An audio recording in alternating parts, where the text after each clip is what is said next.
Chapter 18. What you can learn from Soup Nazi about dealing with clients and doing business on your own terms. If you ever watched Seinfeld, you'll remember the episode of the Soup Nazi. It's the famous episode where Jerry and George and Elaine go to this new soup stand that Kramer has been raving about. The owner of this joint is referred to as the Soup Nazi because of his attitude and his short temper. Plus, there was a certain amount of procedure you had to follow when you ordered the soup. Jerry explains the procedure for ordering the soup to George, and they go stand in line. When it comes to time to order the soup, George wants bread, and the Soup Nazi says, "You have to pay for it." When George gets upset and refuses to pay for it, that's when the Soup Nazi says his world-famous catchphrase, "No soup for you." Now, what allows him to do that? There's a very important lesson here for all of us, and the lesson is this. Don't take shit from anybody. Have the attitude that nobody is allowed to take you down or insult you without your permission. Now, why could the Soup Nazi do that? Because he makes the best damn soup there is. He has no need to please anyone. No need to be popular or politically correct. Nope. Because he knows his soup is good. You either want it or you don't want it. You don't like the way he does business? Well, just pissed off. You're gone. And that's the way I've always operated my business. You can always make money. You can always get new clients, new businesses, and you can always start new businesses. Working with asshole clients is never worth the grief. It's just not worth it. Doing it this way allows you to focus more on creating a great product and spending your time and efforts and energies with people who actually like you. They like what you have to say. They like your products. They are raving fans that are willing to spend money with you. This is so important. Sometimes when I send a broadcast email to my list with an offer, I'll get some hate emails. These are people who are pissed off, saying things like, "Oh, you're just scamming me," or "You're spamming me. You're just trying to sell me stuff." These people are always immediately removed from my list. They're not going to be my customers anyway, so who gives a shit what they think? This is a business, not some charity drive. Sure, I'm here to help others, but I'm also here to make money. So if anyone on my list is not cool with that, they're history. I take them off the list, the hell with them. If you don't remove this negative crap, he has the power to take you off your game. It's funny as hell. But sometimes you can get 10, 20, 30, 50 really nice emails and good comments from people telling you how great your product is or how great your service is and how they have benefit from you or your work or your wisdom and how much they enjoy doing business with you. But one nasty email from some prick can make you temporarily forget all the good comments and ruin your whole day. That's why I don't see all my emails. I have my assistants filter them all, so I don't see any of the abusive or insulting stuff. I only see the legitimate ones that I want to know about. Other than that, I'm not interested. You can conduct business on your own terms. At this point, I can get rid of anyone in my life that I don't want, don't like, or don't want to deal with. I can fire clients at will, and I have. I've refunded a $20,000 check to a client and told him to fuck off. I can disqualify any prospects as I feel like it. I fired this client mainly because he was just a pain in the ass. Now, it wasn't always like this, though. When I was broke, there was a time when I had no choice but to take on these kind of clients from hell that I shouldn't have because I needed the money to put food on the table. More often than not, I found that the aggravation far exceeds the money in these cases. You may be able to relate to this. I learned this lesson the hard way. If you have clients you don't want to deal with at the moment, get rid of them. Nobody's going to show up at your door and point a gun at your head and say, "Hey, you have to take me on as a client." Nobody's ever going to do that. You can choose, you can disqualify them, you can get rid of them. Conventional wisdom says, treat everybody that comes through your door equally well. Fuck that. You've heard of the 80-20 rule, haven't you? It means that 80% of your revenue comes from 20% of your clients. All customers are not created equal. Most of the time, the other 80% are dud clients. It doesn't make them bad people. It's just that they are not the right clients for you. They might be the perfect clients for somebody else, but for you, they're simply not a good fit. Dump them. Refer them to somebody else. Send them away.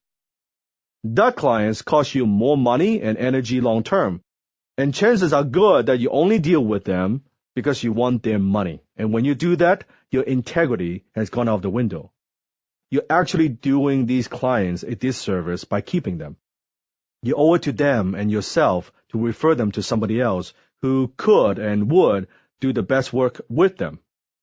Why have clients or anyone for that matter in your life that frustrate you, bore you to tears, and drain the life out of you? Clients are replaceable. Money is replaceable. Time is not replaceable.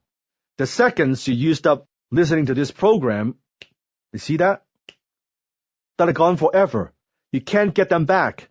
So doesn't it just make sense to place a high value on the most precious commodity that you possess, your time? I'm very selective about whom I do business with.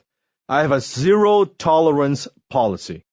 If I dread the thought of having lunch with you, I'm not doing business with you.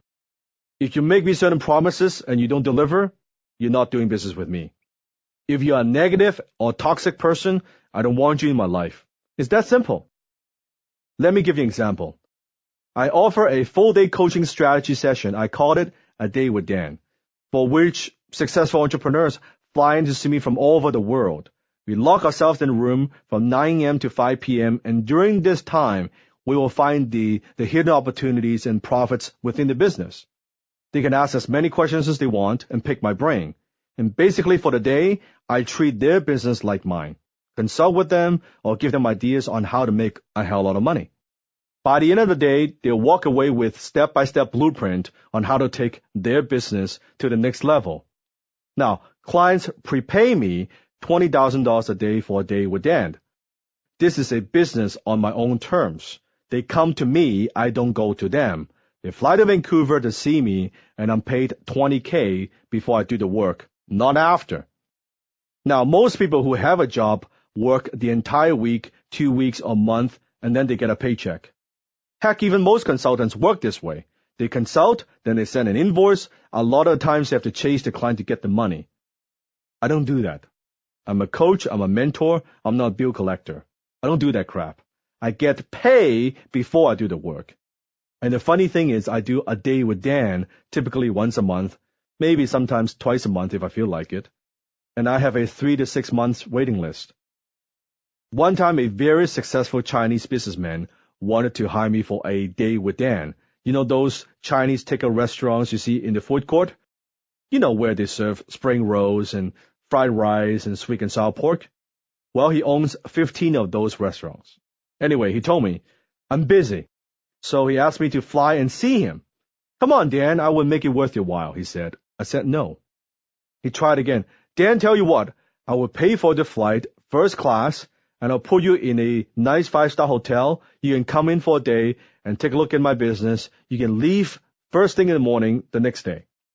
And I repeated, no, that's not the way I do business. How about this? I will pay you twice of what you normally charge. All you have to do is just come and see me. I said, you don't understand. You can't buy me. My policy is you come to me and I don't come to you. You seem like a nice guy and I do want to work with you, but if you're not comfortable with that policy, then I guess we're not doing business. And finally he said, fine, I'll come to you. In fact, he was more impressed that I stood my ground. Since he's a wealthy guy, he can pretty much buy anyone most of the time. And yet I said, no, I don't care how much you pay. I'm not coming to you.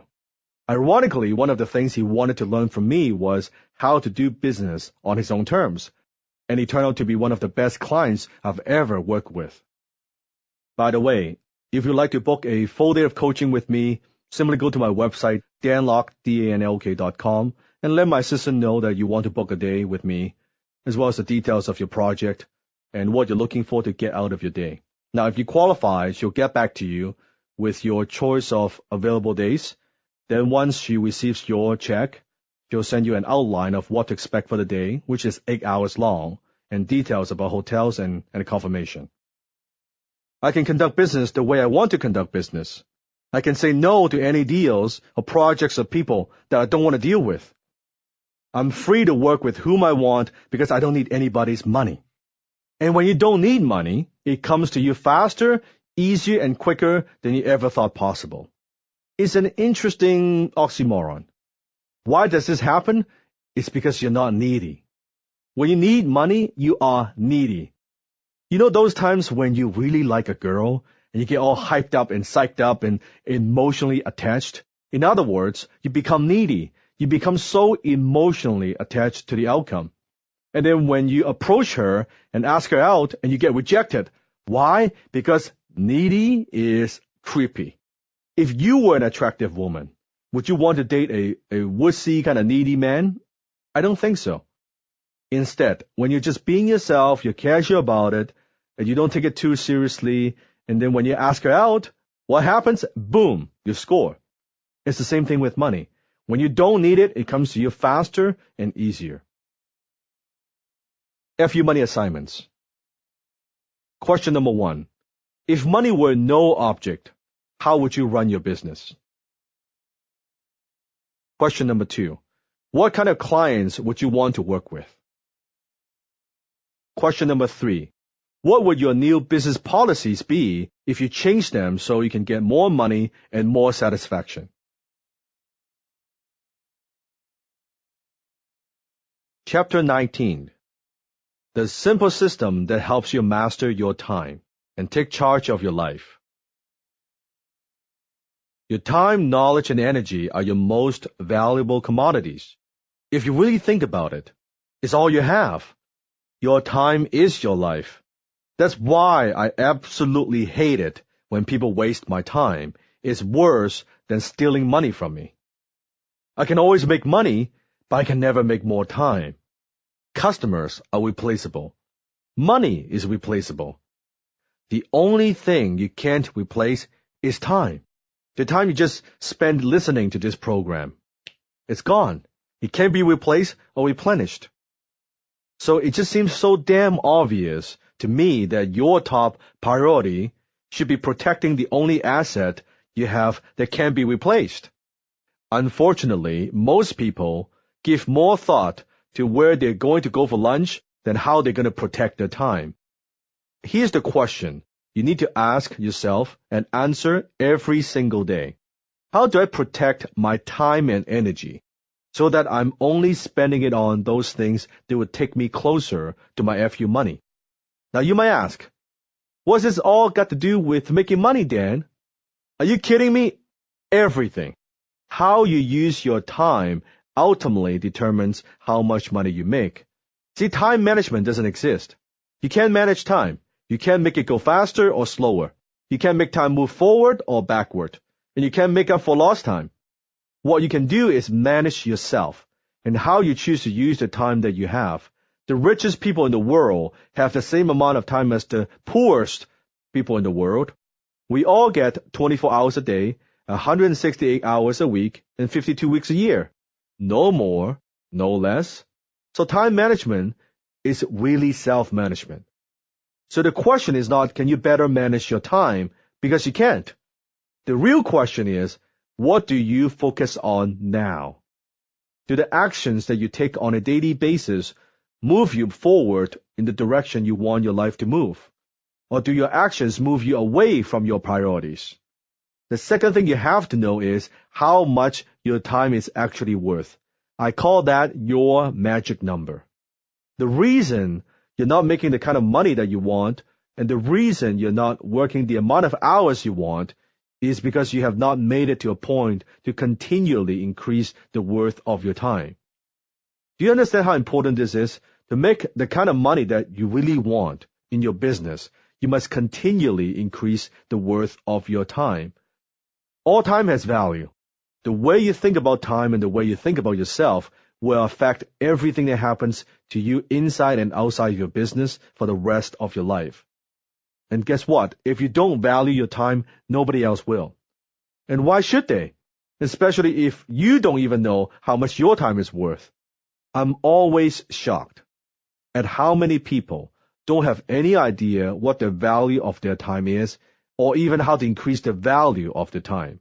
So here are two critical questions for you. Number 1, Do you know what your time is worth?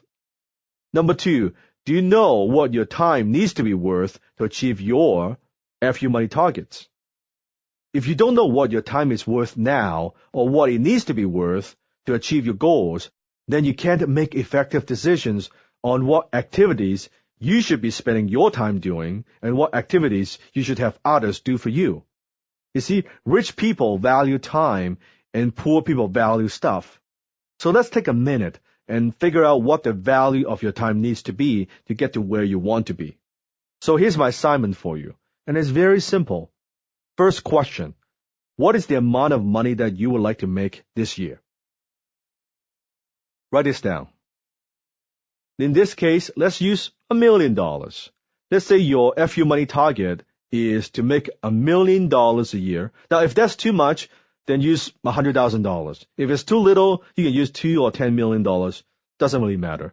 But let's say $1 million. And let's say you work 8 hours a day, 220 days a year. That's 1,760 hours a year. Okay, now take the $1 million and divide that by 1,760 hours. Now it equals approximately $568. But that's not your magic number. To get your magic number, you need to take $568 and multiply it by 3 to allow for unproductive versus productive hours. That equals about $1,700. Now, what is your magic number?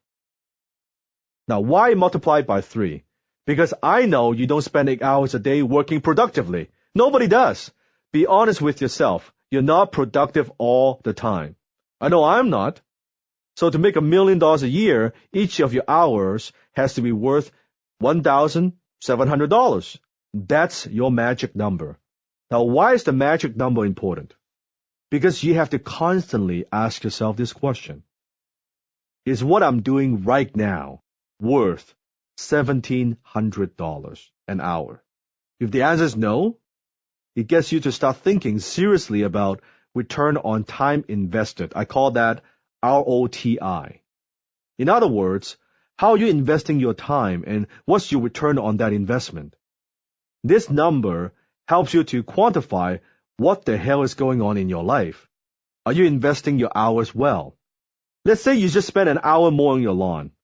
That just cost you $1,700. So why the hell would you do this if you can get a company to do it for $50 or $100? How are you going to make $1 million a year when you spend your time doing $20 an hour work? And you wonder why you don't make the kind of money you want to make. You must eliminate the need for you doing the activities that do not match up the value of your time. That's why I don't wash my cars. I don't go grocery shopping. I don't vacuum my carpet. I don't do bookkeeping. I don't do any of this crap that I can pay someone else $15 or $20 an hour to do. I'm only a master of 3 or 4 things in my life. And they're things that make me a lot of money. I don't even know how to change a light bulb. I'm not kidding. I don't know how to wash dishes. I don't know how to fix my toilets. I don't know how to do them. I don't give a shit. I wouldn't enjoy doing any of this stuff anyway, even if I did know how to do it. I know some people might think, well, oh, come on, Dan, you should wash your own car yourself. Do your taxes yourself. Do whatever yourself. Be a man. A little hard work never hurt anybody. Besides, it's good for you. It's an honorable thing to do. Fuck that. I do what I love doing and what I'm great at doing. There's no honor in doing things I'm not good at.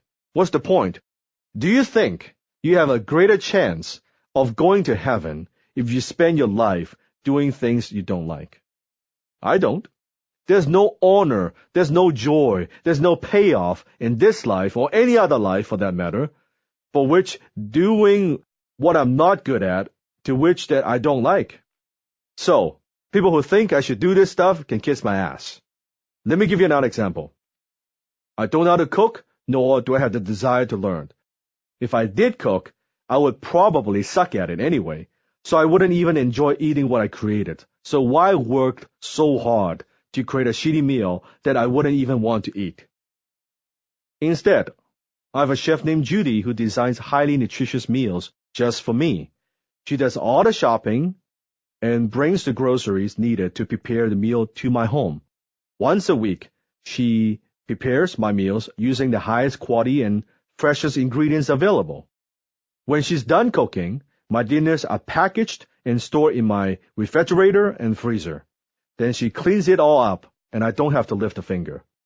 When she's done, I have a week's worth of healthy, great-tasting dinners waiting for me. It's awesome. All I have to do is come home to a wonderful-smelling house, follow the heating instructions, and in 30 minutes or less, I have a delicious home-cooked meal. Now, think about this scenario for a second. Chef Judy loves to cook. I hate to cook. She's had years of training, and she's wonderful in the kitchen. She prepares food for me that are well-balanced and healthy, so I benefit from good nutrition without having to think too hard about it. I pay her to do what she's good at, what she enjoys doing, and because of it, I'm free to do what I am good at and what I love to do. Now, if more people thought this way, we would all be better off, wouldn't we? FU Money assignments. Make a list of activities that you do on a daily basis. Evaluate each task you do. Can you delegate that task? Here are the simple steps. First, list tasks to be delegated. Then, who should accept the delegation? And also write down how many hours do you free up. And what is the value of those hours? And also the date you'll delegate a task, and also write down delegated task complete. Check it off. Chapter 20.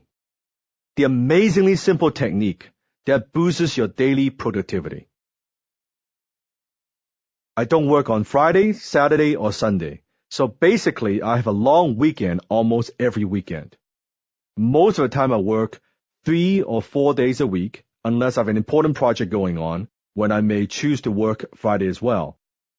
Now I work as little or as much as I want, because I don't work 7 days a week. I have to make sure that when I do work, I'm super productive. I structure the way I work in a very productive manner, such as not taking unscheduled incoming calls. A lot of people have the tendency to pick up the phone when it rings. It's like we've been trained like monkeys. Not me. I set my time schedule and make others work around me. I only do pre-scheduled phone appointments. And isn't it true that 90% of the time the incoming calls aren't that important anyway? Isn't it true that 90% of the time they aren't that urgent? In fact, here's what my voicemail says. You've reached the office of DANLOK. I'm either on the phone or away from the office. Please leave your name, your phone number, and the purpose of your call. Please, don't expect me to call you back right away. I'll get back to you whenever I'm available. Thank you for calling. Well, then, aren't you difficult to work with? I wouldn't use the word difficult. I'm just different. Besides, it's more productive for both parties anyway. How? Because when you schedule a call with me, I'm not doing anything else. I'm expecting your call. It eliminates phone tag. You know you have my undivided attention during that period of time. Bill Gates schedules his appointments in 6-minute increments. I have mine in 15-minute increments. I set aside blocks of time for everything that I do during the day, including checking emails, which I usually do after lunchtime. And once I do, I don't check my emails anymore and I work on something else. I know some people check the emails 10 times a day, especially they have an internet business. A lot of internet entrepreneurs screen suck all day. Whenever they have some extra time, they go to the computer, check the email, and once they're done, they'll surf around the internet a little bit. They'll check the auctions they're bidding on eBay, or they check on the Amazon, and then they'll log on to, Facebook or Twitter or whatever. Once they're done, they'll start all over again, back to email. Now, be honest here. Are you one of them? How the hell do you get anything done if you're constantly interrupted and distracted? I used to get about 400 emails a day, but now with my virtual assistant checking my emails, I may only get 20 or 25 emails a day. So I block out around half an hour to go through my emails, reply to them, log off, and forget about it. I check my orders in the morning once again, in the afternoon because I want to know how much money I'm making. Remember my daily income goal? I don't use Instant Messenger or MSN or anything like that. I don't want to be interrupted whenever someone has a brain fart. Instant and quick access doesn't equal productivity. As an entrepreneur, do you sometimes feel overwhelmed and confused? You get up in the morning and you have this whole pile of shit that you gotta do. You don't know what to do first. Everybody talks about prioritizing, but how exactly are you supposed to do it? To me, there are only two kinds of activities in the business: profit-producing activities and non-profit producing activities. Now, non-profit producing activities include talking to your friends, surfing the internet, checking emails, answering your phone, checking web stats, organizing your office and bookkeeping, etc., activities that don't put cash in your pocket. Profit-producing activities include creating new products, marketing your products, improving your marketing process, managing money-making projects, raising capital, finding new ways to acquire customers, setting up joint venture deals, setting up strategic partnerships, creating systems, hiring good people to run your businesses, activities that put cash in your pocket. Now, out of all the tasks that you have to do, don't spend a lot of time doing the ones that don't make you money. Delegate and outsource them. They're not the most important task. People fail because of broken focus. Most business owners who struggle are busy with the day-to-day responsibilities of the business and only take action on what's getting their attention at the moment. They don't think or act strategically. Big mistake.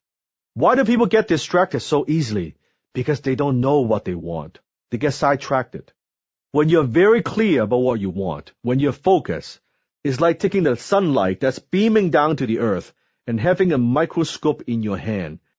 You have the ability to redirect the sun's energy into something that's intensely hot. By focusing the energy, you essentially created a laser beam, which can easily create a raging fire, and that's the kind of focus you need to make your FU money. So, what does being focused mean on a day-to-day basis? It means knowing your strengths, what you're good at, and possibly getting rid of other things altogether. People come to me all the time and say things like, Dan, I run a small business. I'm doing some day trading. I'm doing some real estate. I'm thinking of starting another business. How come I'm still not making any real money? And my answer is usually, because you're involved in too many businesses. That's why. Sound familiar? If that sounds like where you're now, try to pick the business that has the highest probability of making your FU money. Get rid of the others and see what happens. I think you'll be shocked by the result. FU money assignments. Make a list of activities that you do on a daily basis, business-related, work-related, and personal. List even the small tasks, such as mowing the lawn or photocopying.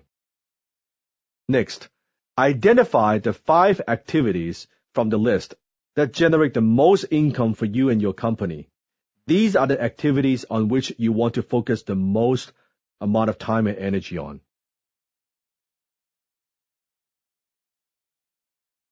Part 4. The FU Money Business. Chapter 21. The number one reason why people don't make their FU money. One of the biggest reasons people never make their FU money is that they get sucked into the latest money-making schemes, such as the latest real estate trend, or the latest MLM schemes, or the so-called opportunity of a lifetime. When I was broke, I was all over the map. I was the guy who would buy all these home business and opportunity magazines and respond to all the how to make money from home ads. I got into day trading and mail order and vending machines. I mean, you name it, I tried it. I was always looking for the next big thing, the next big idea, anything that would make me a quick buck. Bottom line is, I wanted to get rich quick without doing any work. And I never made the kind of money that I'm making now when I was jumping from one thing to another, not even close. It's like people who try to lose weight by buying all these gadgets, pills and programs and potions that are supposed to help them lose weight. The real formula is very simple. It's proper diet and exercise. Get off your lazy ass and move. And don't shovel all that fatty food down your throat. It doesn't get any simpler. But people don't want simple. They want to buy the magic pills and machines and that will do all the work for them instead. They are just opportunity seekers, jumping from one thing to another. In fact, I know an entrepreneur who runs a very successful internet company offering weight loss solutions. The funny thing is that he sells about 15 different programs, all from different manufacturers. He knows that once he finds a person who would buy one weight loss pill, he or she will try just about anything else. The person who will try one thing for a few months and then switch to something else. Franchising has made a lot of people a lot of money, but mostly the people who sell them. Franchises have made a lot of other people either poor or the equivalent of slaves after they buy one. In any transaction, you're either a consumer or you're a promoter. When you're buying a franchise, you're a consumer. It's the person who sold you the franchise who made the money, because they were the promoter, and in the end, they win. And I'm not saying never buy a franchise. I'm saying just to be aware of where you stand in the deal. If you ever want to make your FU money, you have to be a promoter. You want to be the one that's collecting the cash, not the one that's giving it out. So what are some of the typical things that suck people into scams? Let me share with you a few things I've heard through the years. When you hear words like these from now on in the business world, hold on to your wallet. I am a good Christian. Truth is, good Christians don't need to tell you who they are. You will already know by their actions. If I may be perfectly honest, well, that means that the guy hasn't been honest from the beginning. It's the opportunity of a lifetime. This can't fail. You've got to get in now. Don't miss the boat. May God be my witness. Don't worry, your money's fine. I'll take care of everything, don't worry. The situation is temporary. This is the best thing you'll ever do. This would exceed your expectations. It's just a standard document, just sign here. Why do people fall for these things? It goes back to lack of education, lack of self-esteem, and greed. If you let these character flaws rule your business decisions, there are people in the business world who would feed on you. People would fuck you over. I should know I've been fucked over many times in my business career. So it's okay to be a little cynical. Be aware, ask questions, and watch your wallet. Chapter 22. The Money Secret, shared by Bill Gates, Richard Branson, and Warren Buffett. Whenever you catch yourself looking to find some source outside yourself to create wealth with ease overnight, watch out. Now you might ask, but Dan, doesn't this contradict with what you said in the FU Money Myth number 6 about getting rich quick? No, don't take what I said out of context.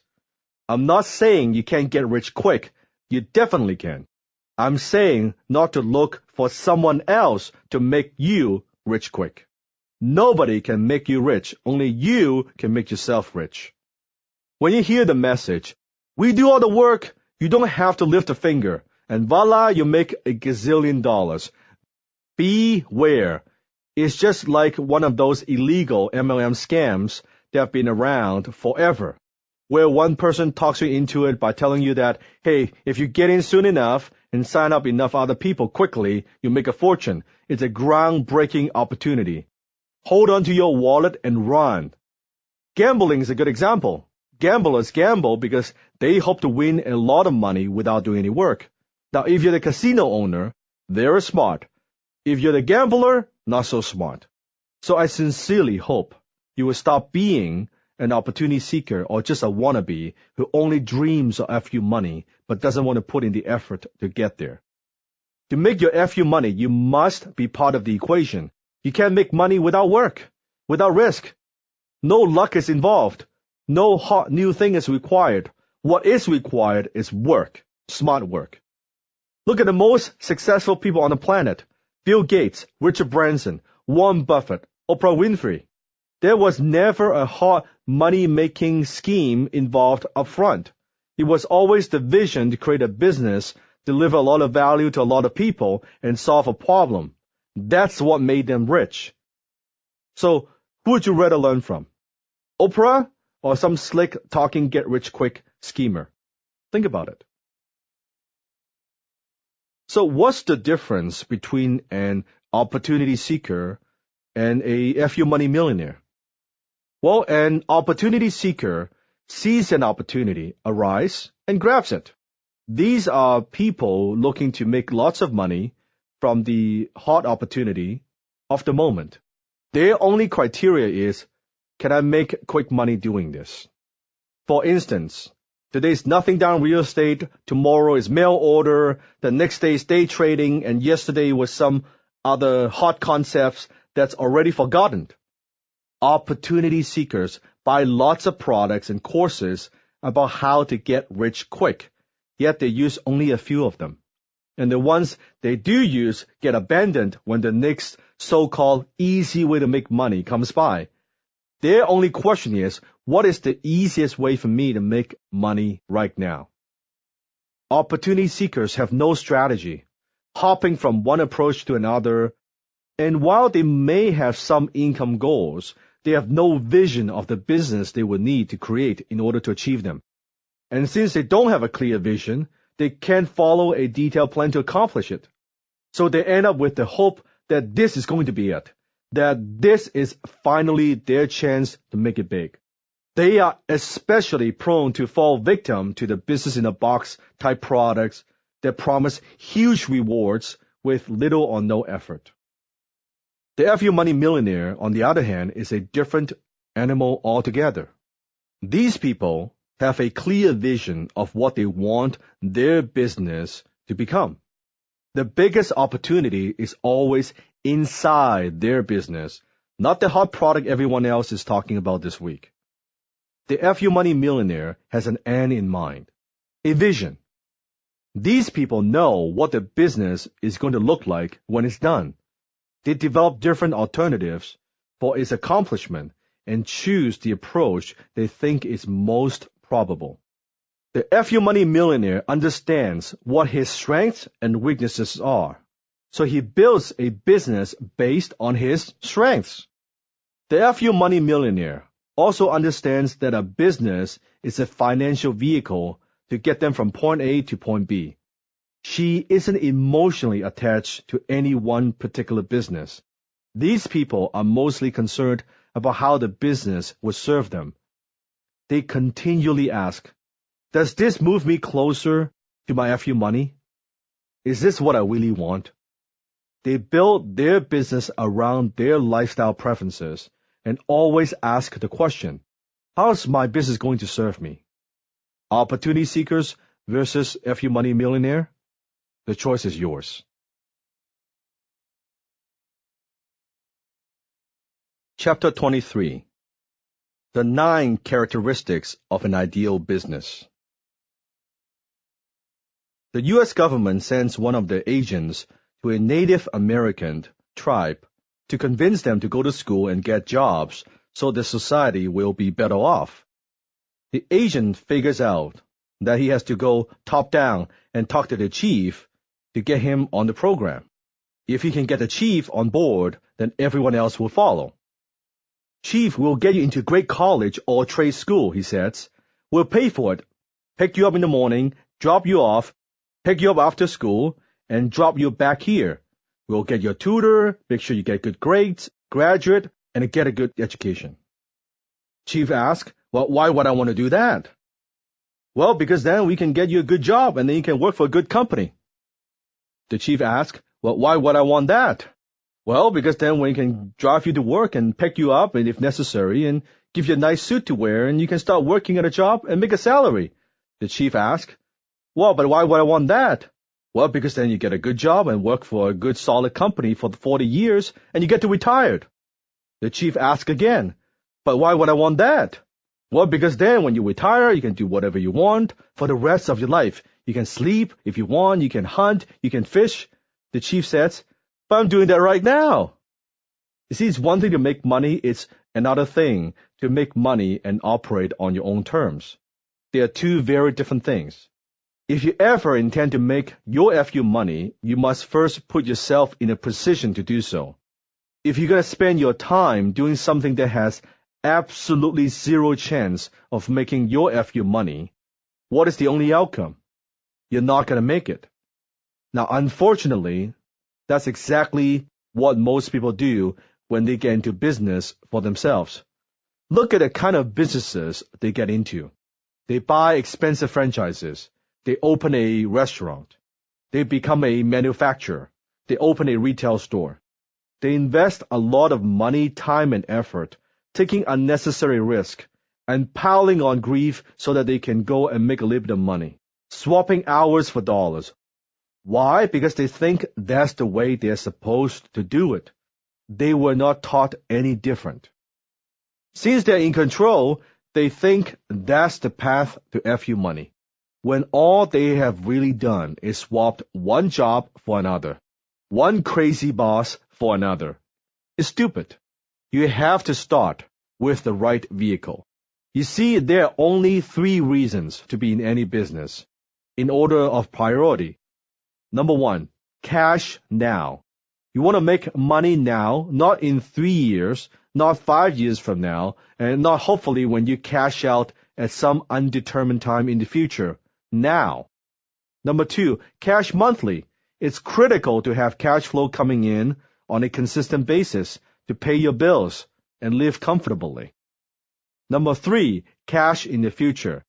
If you can cash out and sell your business for a ton of money sometime in the future, that's fantastic. There are only 3 reasons to have a business, unlike what others want you to believe. The government believes the purpose of a business is to pay taxes. The unions believe the purpose of a business is to provide jobs to the community. And some entrepreneurs believe that the purpose of a business is to provide jobs for themselves. Bullshit! The purpose of a business is not to provide jobs or support your employees. And if you do, that's nice, but it's a side benefit. The purpose of a business is so that you can make your FU money. Very simple. If you help people make a living along the way, wonderful. But that's not the purpose. The purpose of the business is to support you, to make you rich. That's the only purpose. FU money assignments. Question number 1. What's the most you can make at what you currently do? Question number 2. How much do you need to invest to get started? Question number 3. Could it be that your business is just another job where you happen to be the boss? Question number 4. Does your business provide more income than you need to live comfortably and buy the things you want? Question number 5. Is what you're currently doing worth all the time you're putting into it? Question number 6. Does it have a prayer of making you FU money? Question number 7. If you can't work, will your income keep coming in? Very, very important. It's critical that you take a few minutes and answer these questions. And once you have, next, determine what your business will be. The true value of a human being is determined primarily by the measure and the sense in which he has attained liberation from the self. Albert Einstein. After several business failures at an early age, I made a decision that I would no longer do anything just to make money, which is how a lot of people operate. I made a decision to look at my vision and determine what I really wanted. I got down to the fundamental questions. What do I really want out of life? What do I want my business to look like? What do I want my life to look like 2, 3, 5, or 10 years from now? So I did something a little different.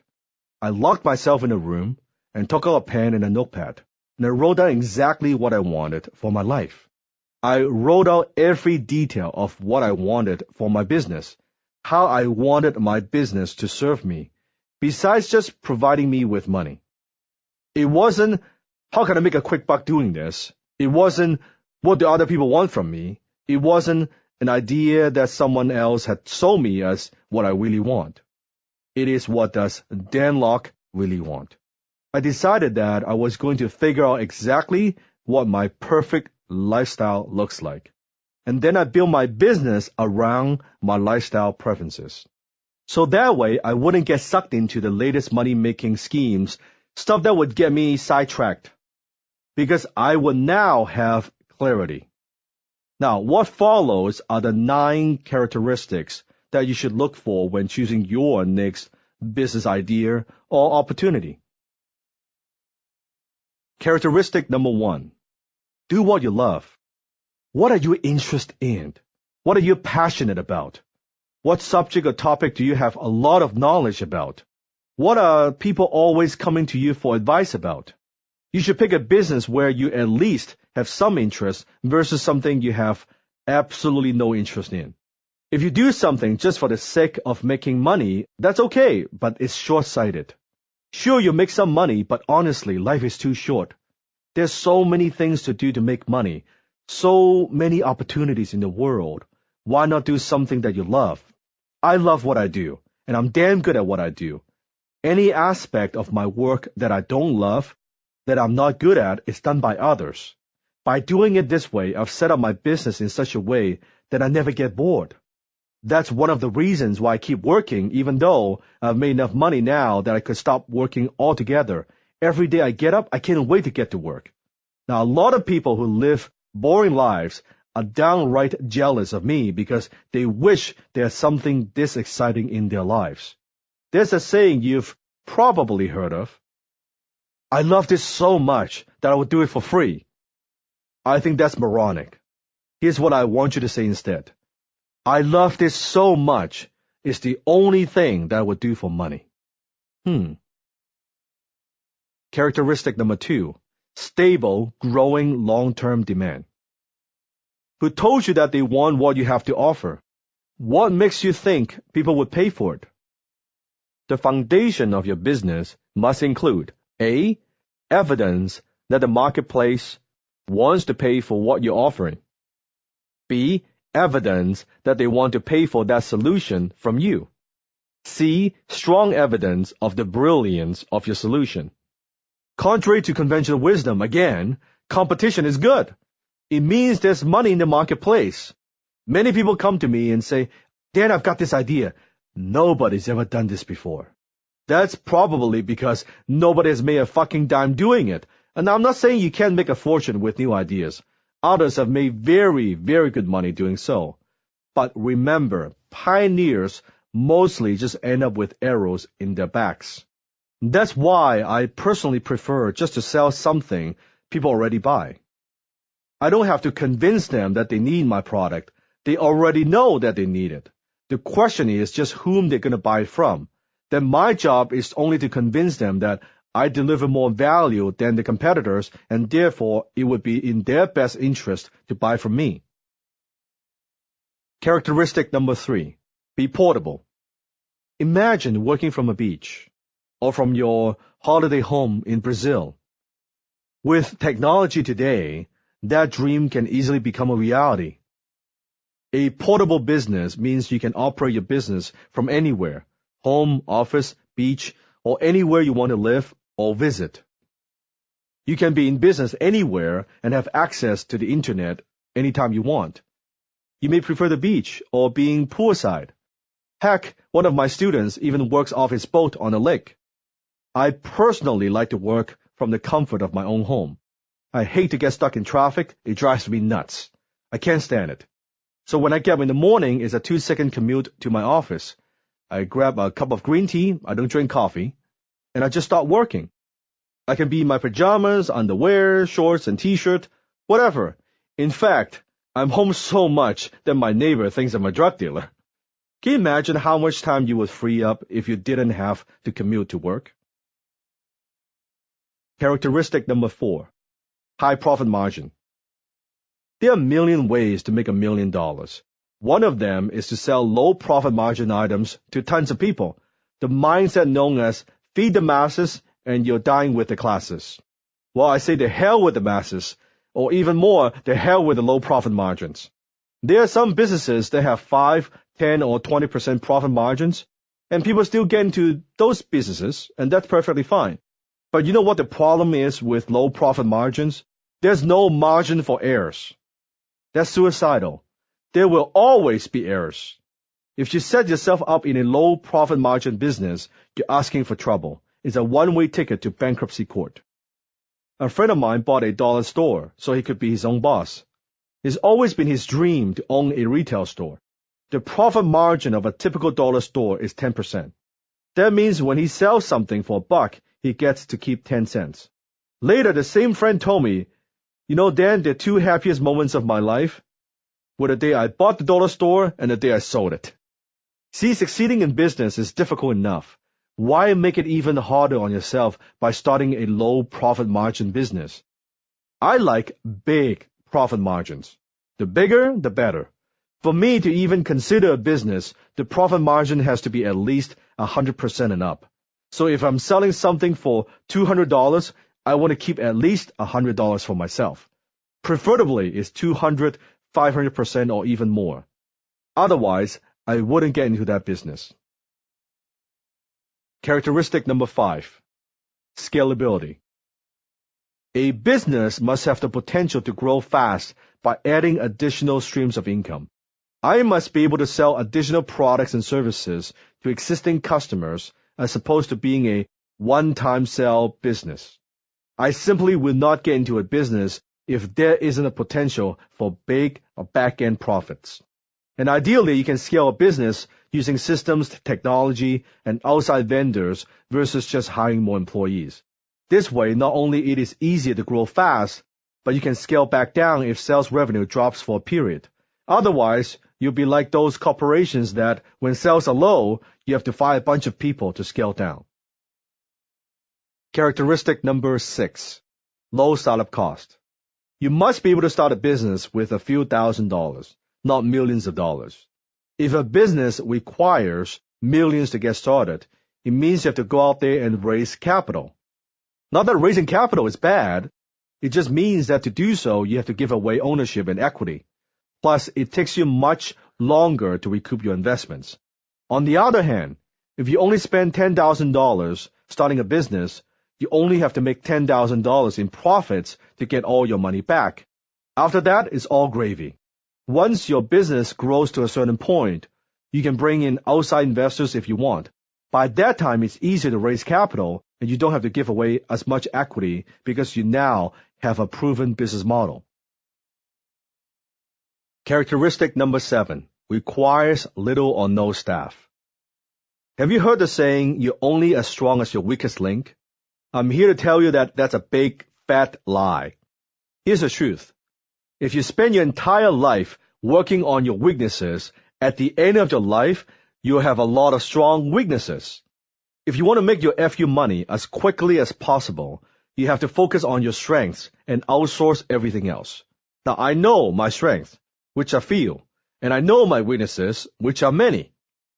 One of my weaknesses is management of employees. I couldn't manage my way out of a paper bag, okay? I'm not a micro manager, but I'm a macro thinker, a concept guy. So I want few employees, preferably 0. Right now, I run a multi-million-dollar company that is completely virtual. I have 2 virtual assistants and a lot of independent contractors all around the world working with me, now not for me, working with me. I have a powerful team, all without the hassle, headache, and expenses of full-time employees. I hire them on a project-to-project basis. I don't have anyone on my payroll. I run over 50 websites, yet none require my daily presence. Some require a little bit of my time, and others require absolutely none. People ask me all the time how I can get so much done, but what they don't know is I don't. My team does. All I do is video conference with my virtual team occasionally to brainstorm and create plans for growth, exchange emails with them regularly. My job is to simply put the right person in the right place, give them the resources and direction they need to get the job done, and help them maintain focus.